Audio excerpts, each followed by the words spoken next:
Hello and welcome to episode 118 of the Low Back Pain Podcast. I'm your host, Dr. Grant Elliott with RehabFix online low back program. Today's topic is Gabapentin for back pain, sciatica, radiculopathy. This prescribed medication is something that we hear a lot of our clients are on when they join our program or previous to joining our program.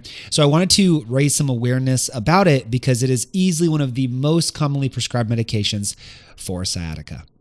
If you have not joined my private Facebook group yet, you need to do so. It is called RehabFix Low Back Program.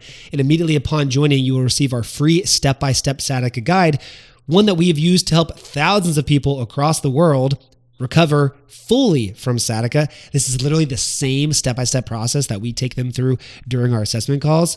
You can get a clear idea of kind of what's going to help you and what that plan might look like. It is worth thousands, and you will get this for free just by joining the page. And there are other free courses and trainings that I have in there as well. There is tons of information in there. So if you have tons of highly valuable and free information, and you're actually serious about getting better, then you will join my private Facebook group, RehabFix Low Back Program.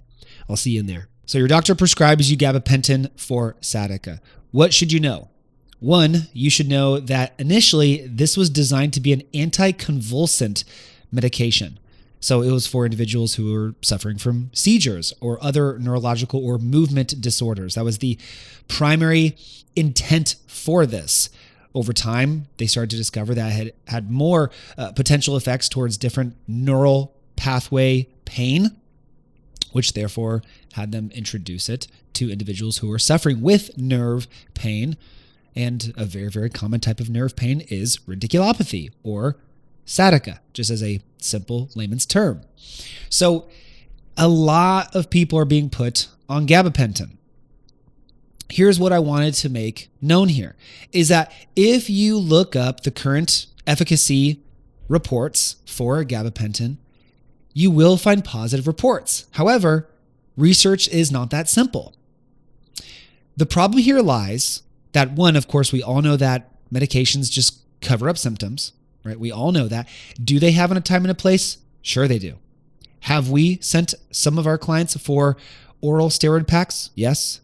Have we sent some of our clients for steroid injections? Yes, we have. It is very rare, but we have.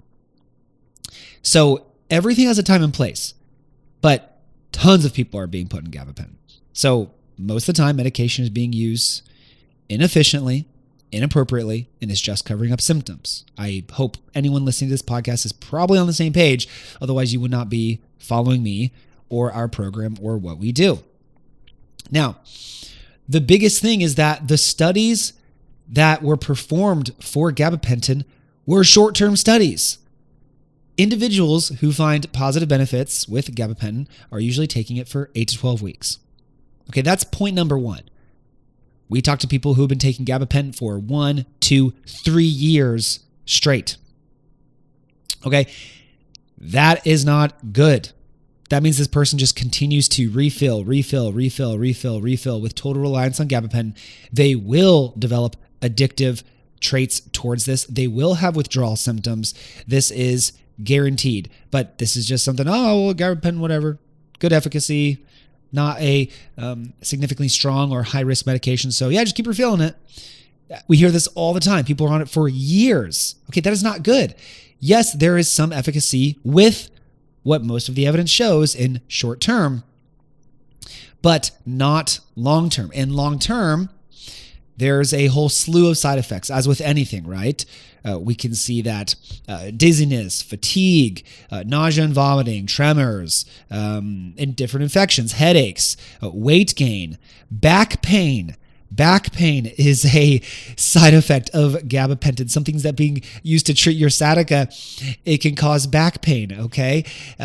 These are not things that you want as a result of trying to get better, right? Now, you can say the same thing for all medications, but obviously my niche is something we work with every single day with hundreds of clients every single month is back pain and sciatica. This is all that we do. So we talk to individuals who are on gabapentin every single day. So most of the time when individuals are on gabapentin, when they start to try to wean off, they will always notice that their nerve pain gets worse. Always. It's because your body's been, well, not your body, the drug has been covering it up the entire time. So they start to wean off of it. Pain increases. Oh, I'm not ready to get off of it. And then you start taking it again, or your doctor tells you to because they don't know what else to tell you, right? Here's your drug. That's what you came to me for. Not sure what else to do. The vast majority of healthcare providers are not trained in lower back disorders. This is just facts, okay? That's not offending anybody. That's just facts. Low back pain is the number one disability in the world because it is not treated effectively. That's just facts, okay? So point number one is that it is not intended for long-term use. The studies done on it are short-term use, and there are many side effects that can come along with that. And if every time you try to get off of it, you just notice your pain increases and then that puts you right back on it, then it's defeating the entire purpose, okay? You should be using it strategically to try to get off of medication or back to more involved rehab, right? That's how you should be using it. But if you're using it as a long-term crutch, it's not going to be good. You need to have an effective plan in place so that you can get off of the gabapentin, because the rehab plan is the thing that is actually correcting the problem. So if at first you're in a lot of pain, it's difficult for you to do exercises, sure, take an anti-inflammatory, take some oral steroids if it's indicated, take some gabapentin. Once your pain starts to go down, that's when you focus the most on your rehab plan, so that when the rehab, when the movement, when the exercise starts to fix the problem, if you have the right movement, if you have the right exercise, if you have the right plan, as that starts to fix the problem, you will notice that residual amount of dampened pain, the dampened pain from the medication, that will start to go down. When that starts to go down, then you start to wean off the medication. You have to do those simultaneously so you can have a real read of your symptoms. So when you're working with your rehab coach or working with us in our program, we know how to adjust your plan and modify your exercises based on your actual symptoms. So you need something that's actually correcting the problem, not just go, all right, I've been taking gabapentin for 6 months now. Let me start to get off of it. Oh, symptoms worse. I guess I'm not ready. No, you're sitting there waiting. Nothing's going to happen unless you do something about it. Quick interruption. If you're listening to this podcast and you're resonating with the things that I'm saying, and you're finally ready to be pain-free, and you don't have a plan, and you're not sure how to get there, and you're just looking for that guidance, then visit the link in the description or the show notes below. You can schedule a free initial call with my team, and we will actually go over your current regimen, go over what you should be doing, what you should not be doing, and how a better plan might potentially show you how to get to that pain-free state that you've been looking for so that you can get this over with and back to living your life. So if you're ready to finally figure this out, then visit the link below, schedule a call with us. Looking forward to helping you. Back to the show. Now, the second thing, and this is a huge point where a lot of medications have positive efficacy on research and analysis, it's because what they'll see is that, hey, individuals who hurt themselves, they take this medication and we notice improvements over the following 8 to 12 weeks. Well, of course you do. It's called healing. Your body's going to start healing. For most back pain, for a vast majority of back pain, there is a very good prognosis for natural resolution of symptoms within 4 to 6 weeks. So you hurt your back. Let's say you're 2 days after hurting your back, you go to your primary physician. Okay. They don't know what to do. So they just give you drugs. All right. You get on your drugs, you start taking your drugs, and you notice, oh, okay, after a week or two, yeah, I'm already starting to feel better. These drugs are really working. No, that's your body working. Okay. You're just creating a reliance on a substance now while your body's already doing its job. This is a really big problem too, is we perceive that, oh, I hurt my back. I'm getting on drugs. I'm starting to feel better now that I'm on these drugs. The drugs must be the things that are helping. No, it's your natural recovery. A large amount of back pain will self-resolve. A large amount of sciatica, even sometimes, will self-resolve within the first 4 to 6 weeks. Okay? If it's persisting after that, yeah, it's a problem. You got to do something about it, okay? But if you start taking drugs immediately and you notice things get better, it could just be your natural recovery. But now you're perceiving the gabapentin to be what did that for you, not giving your body the credit that it deserves. Okay? Could you argue that it might have sped up that process? You could argue that. Okay? You could argue that. But your body's not getting the credit that it deserves. And then there's studies posted like this that say, hey, it's good. You should do it. Right? Well, a lot of the participants, it even says those who joined the study who were in pain less than a month had faster relief than those who had pain longer. Okay? Those who are in acute bouts of pain, not chronic, acute bouts of pain, those are the ones who are going to have the highest degree of natural recovery. If someone is already in a chronic pain state, then their chances of recovering are lower because it's turning to chronic pain. But those who are in acute pain, they recover faster. Of course they did. They're in acute pain. That's statistically how it works. But then, drugs get credit for a lot of this. And so I just wanted you to be aware of those two sides, okay? Could gabapentin be helpful for nerve pain? The answer is yes.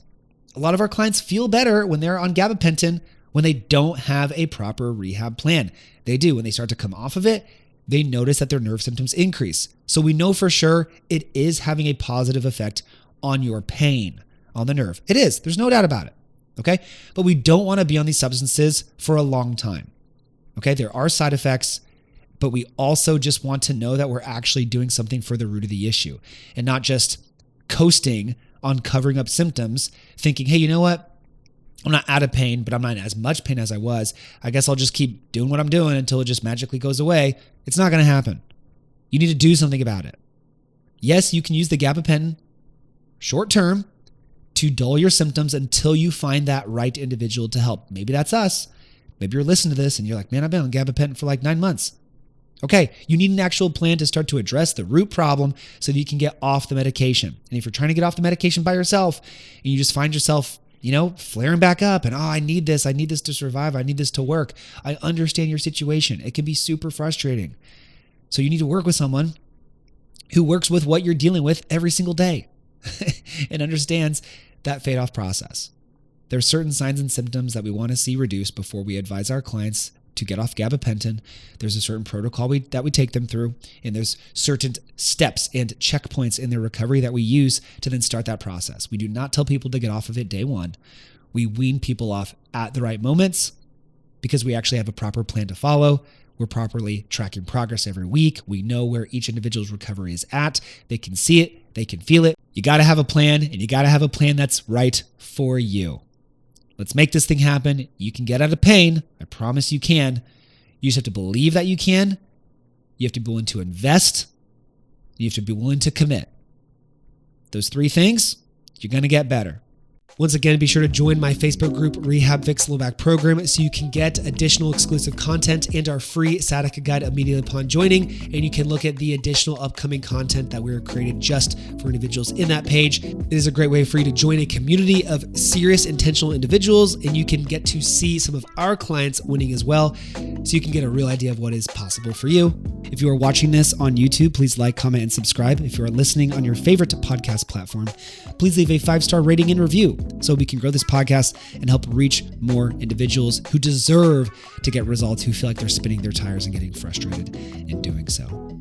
As always, move more, move in nature, move in the sun. Thank you so much for listening and have a great day.